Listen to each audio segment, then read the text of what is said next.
প্রিয় দর্শকবৃন্দ, কেমন আছেন আপনারা? আশা করি সকলেই সুস্থ এবং ভালো আছেন।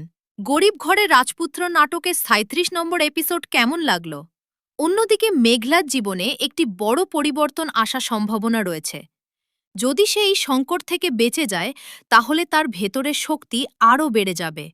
যে নারী এতদিন নির্যাতন, অপমান এবং একাকিত্বের মধ্যে ছিল, সে হয়তো নতুন করে নিজের অবস্থান তৈরি করতে শুরু করবে। তার সন্তান শুধু তার জীবনের কেন্দ্রবিন্দু নয়, বরং তার বেঁচে থাকার কারণ হয়ে উঠবে। সব মিলিয়ে এই গল্পটি ধীরে ধীরে একটি চূড়ান্ত সংঘর্ষের দিকে এগোচ্ছে।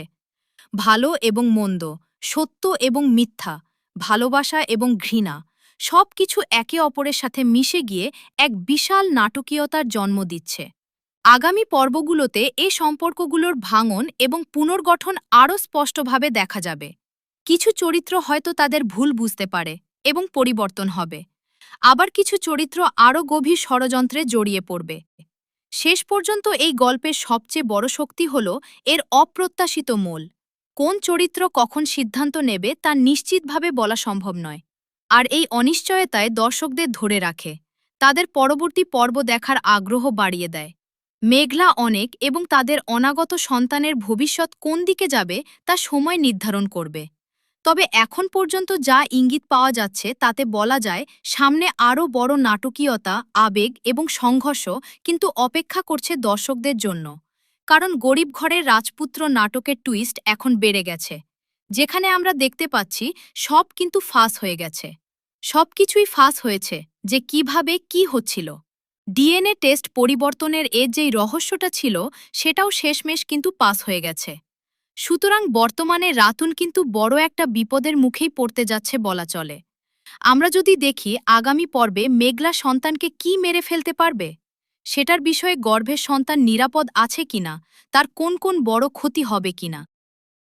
তো দেখা যাক আগামী এপিসোডে কি হয়। পরবর্তী পর্বে আমরা দেখতে পাই মেঘলা খুবই হাইপার হয়ে যায় নিজেনকে শেষ করে দেওয়ার জন্য। হঠাৎ করে সে সেন্সলেস হয়ে যায়। সবাই আসলে কি করবে বুঝতেছে না। তখন সাথে সাথে তার বান্ধবী অ্যাম্বুলেন্সে খবর দেয়। অ্যাম্বুলেন্সে খবর দেওয়া হয় কিভাবে তাকে অ্যাম্বুলেন্সে করে নিয়ে যাওয়া হচ্ছে। সে খুবই অসুস্থ। মেঘলা তাকে অ্যাম্বুলেন্সে করে নিয়ে যাওয়া হচ্ছে, অ্যাম্বুলেন্সে নিয়ে গিয়ে তাকে চিকিৎসা দেওয়ার জন্য। এর মধ্যে অনেক বস্তিতে আসে মেঘলাদের খোঁজে, কিন্তু মেঘলাকে খুঁজে পায় না। তখন তার বান্ধবী জানায় যে তাকে তো হসপিটাল নিয়ে গেছে। তখন বলে কি হয়েছে? পরে বলতেছে যে অত অসুস্থ হয়ে গেছে। তখন একটা মহিলা অবশ্য এসে বলে যে এ সন্তান কান্নাকার কি হবে, মারা গেলেই বা কি। তখন অনেক বলে যে এটা আমারই সন্তান। তো যাই হোক, এখানে খুবই কান্নারত ছিল অবস্থায় বৃষ্টি, সে কষ্ট পাচ্ছে। যদি মেঘলা সন্তান প্রসব করে, তাহলে তো তার কাছে আর আসবে না। অনেক সব সময় দ্বিতীয় স্ত্রীর কাছে থাকবে। তখন কিন্তু অনেকের চাচা একটি বুদ্ধি আটে যে যেভাবেই হোক তাদেরকে ইয়ে করতে হবে। এই বাসায় থাকতে হলে তার সাথে মিল দিয়ে থাকতে হবে, তার সাথে মিল দিয়ে থেকে তার বাসায় থাকতে হবে। তাহলে কি মেঘলার সন্তানকে আবারও মেরে ফেলার চেষ্টা করা হবে দর্শক?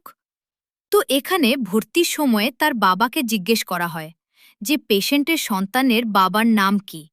তখন বাবার নাম না বলার কারণে অস্বীকৃতি জানালে কিন্তু চিকিৎসা না দিয়ে স্টাফরা মেঘলাকে বের করে দিবে এমন অবস্থা। এত মমস অবস্থায় বের করে দেওয়াটা আসলেই অমানবিক। তবে নাটকের সাথে একটা টুইস্টের জন্য এটা রাখা হয়েছে। আগামী পর্বে আসলে মেঘলাকে কে বাঁচাবে, এটা একটা দুদল্যবান অবস্থা। মেঘলার এমন পরিস্থিতিতে তাদের বাচ্চা নষ্ট হয়ে যাবে কিনা, এটাই যেখানে একটি বিষয়, সেখানে আরও একটি কঠিন বিষয়। তো দর্শক, গরিব ঘরের রাজপুত্র নাটক আপনাদের কেমন লাগছে অবশ্যই কমেন্ট করে জানান।